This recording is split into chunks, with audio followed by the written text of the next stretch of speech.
हमने दानी बहुत सुने हैं, लेकिन महर्षि दधीची जैसे दानी कोई नहीं सुना, क्योंकि इतना बड़ा दान उन्होंने स्वयं की अस्थियों का, स्वयं की हड्डियों का दान कर दिया, सिर्फ इस मनुष्य जाति के संरक्षण के लिए।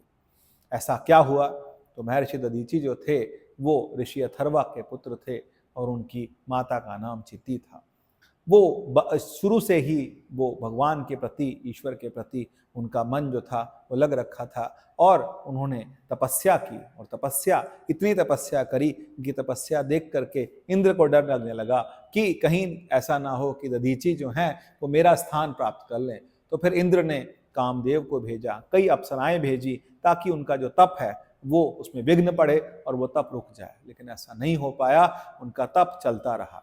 तो फिर इंद्र ने उनको एक बार उनकी हत्या की भी कोशिश करी, लेकिन उसके बाद भी उनका तपोबल इतना था कि उस तपोबल से तीनों लोग जो थे देदीप्यमान थे। तो फिर ऐसी स्थिति में इंद्र उनसे हार गया, लेकिन उन्होंने इंद्र को कहीं कोई हानि नहीं पहुंचाई, वो अपना तप चलाए रखे।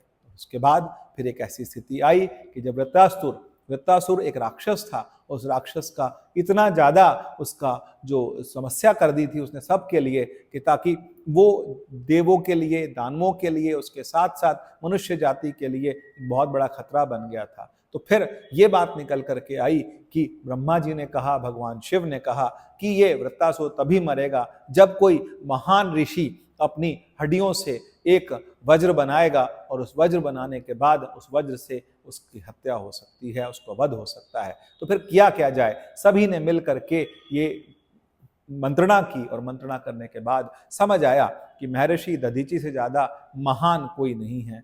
तो फिर कहा गया इंद्र को कि अब आप ही जाइए। तो इंद्र ने जा करके उनसे क्षमा याचना करी कि मैंने आपको बहुत तंग किया, किंतु आज मनुष्य जाति के लिए, देवों के लिए और सभी के लिए, संरक्षण के लिए आपकी हड्डियों की जरूरत है। तो महर्षि दधीची ने अपना योग माया के द्वारा अपना शरीर त्याग दिया, मांस मज्जा अलग कर दी, और अस्थियां जो थी वो पूरी की पूरी अस्थियां वो देवराज इंद्र को दे दी गई, और देवराज इंद्र ने जा करके भगवान शिव के पास समर्पित करी, और उसी से वज्र बना।